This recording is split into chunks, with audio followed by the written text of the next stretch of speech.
There are super intriguing new studies that have blown my mind when it comes down to being able to build muscle, even in relatively extreme deficits. Even with relatively low protein, it's totally mind-boggling and it's flipped everything on its head.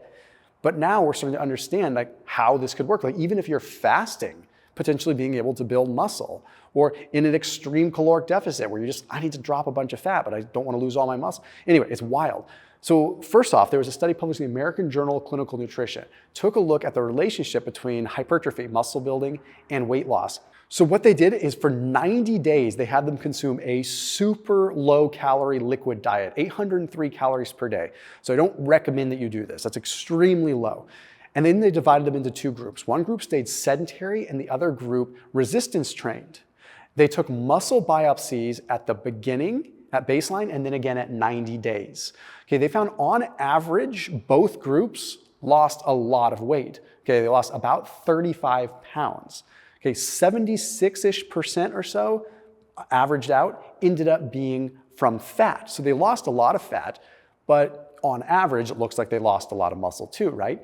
But when they did the muscle biopsies, they did a cross-sectional area of slow twitch muscle and fast twitch muscle, so type 1 and 2. The group that resistance trained actually built muscle just by stimulating, just by working out. They were in a ridiculous deficit with ridiculously low protein even. What this tells us, and you could turn off this video now and have your takeaway if you really wanted to, but I think you should learn more. Resistance training, the stimulus, is the #1 thing for building the muscle. You can see that clear as day that on an 800 calorie diet, not that I recommend you do it, if you're resistance training, you are gonna potentially build or at least preserve more muscle than if you did nothing. But let's address this really big piece that's very important, and that is protein. Okay, so with protein, there was a study published in the American Journal of Clinical Nutrition. I've talked about this study before. It had subjects go on a 40% caloric deficit. Okay, so they restricted calories like super aggressively. Like that's a pretty intense deficit. But they had one group consume 1.2 grams of protein per kilogram of body weight, low protein group, and another group consumed 2.4 grams per kilogram of body weight, the high protein group. Their calories were matched. They ate the same amount of calories. This is extremely important that I stress this. Same amount of calories. The high protein group actually built muscle. The high protein group had an increase in lean body mass of 1.2 kilograms. The low protein group, none. It was like negligible. Okay, well get this. The high protein group also lost significantly more fat. Now remember, they were matched for calories. I know that people say calories in, calories out is all that matters, but you do need to break it down a little bit more into macros because they ate the same amount of calories, but they ate more protein. That means they were eating less of fats and carbs, but more protein, same amount of calories. They built more muscle and burned more fat. Oh, by the way, they were in a 40% deficit. So yes, you can build muscle, but we need to understand more. So we're gonna break this down even more. If you're in a caloric deficit, keeping protein stable throughout the day, like even if you're gonna snack or even if you're just separating your meals in a certain way, keeping protein high at all eating intervals, no matter what your eating interval is, 2 hours, 4 hours, 6 hours, 10 hours, whatever.